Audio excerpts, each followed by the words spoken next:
আমাদের সাতকানিয়া ইউনিয়নের সম্মানিত সেক্রেটারি আমার আব্দুল মালিক ভাই, অন্য নেতৃবৃন্দরা, আমার সম্মানিত ব্যবসায়ী বৃন্দরা, শ্রমিক নেতৃবৃন্দরা, আসসালামু আলাইকুম ওয়া রাহমাতুল্লাহি ওয়া বারাকাতুহু।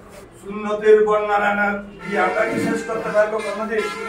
কোনদিনও শেষ হবে না। এমন এক প্রতিষ্ঠান, সুন্নতি প্রতিষ্ঠান, সেই প্রতিষ্ঠান থেকে আজকে দীর্ঘ দিন থেকে এই প্রতিষ্ঠান সুবর্ণতম সিরাতুন নবী সাল্লাল্লাহু আলাইহি ওয়াসাল্লাম মাহফিল হয়। এই মাহফিল একদিনে হয় নাই, অনেক দিন থেকে আজকে কষ্টের মাধ্যমে আজকে সুবর্ণতম সিরাতুন নবী সাল্লাল্লাহু আলাইহি ওয়াসাল্লাম মাহফিল হচ্ছে।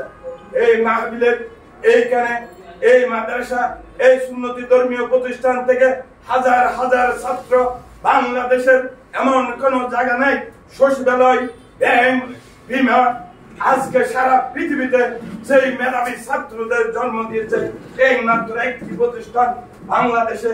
এই সুন্নতি মাদ্রাসা থেকে এইগুলো জন্ম হয়েছে। এইগুলো আমাদের অহংকার, সাতকানিয়া লোহাগাড়ার মানুষের অহংকার।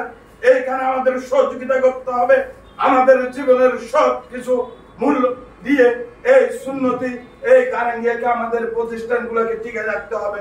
সেই জন্য আপনারা সবাই সহযোগিতা করবেন, সবাই এই সুন্নতের জন্য মানুষকে বলবেন, বাড়িতে মেয়েদেরকে বলবেন, মেয়েদেরকে বললে মেয়েরাই কি করে সুন্নতির জন্য টেকা দেয়, যার তার ফ্যামিলিকে তাতে বলবেন। এইগুলো নিয়ে আমাদেরকে ব্যবসায়ী সমিতিকে সহযোগিতা করবেন। ব্যবসায়ী সমিতির মাধ্যমে আমরা একসাথে প্রতি বছর যেভাবে আমরা যাই সেইভাবে যাব। আপনারা সবাইকে এইগুলো সহযোগিতা করার জন্য আপনাদেরকে ধন্যবাদ জানিয়ে, আপনারা সহযোগিতা করার জন্য আপনাদের কাছে সহযোগিতা চাই আমার বক্তব্য এখানে শেষ করছে। খুদা হাফেজ। বাংলাদেশ জিন্দাবাদ।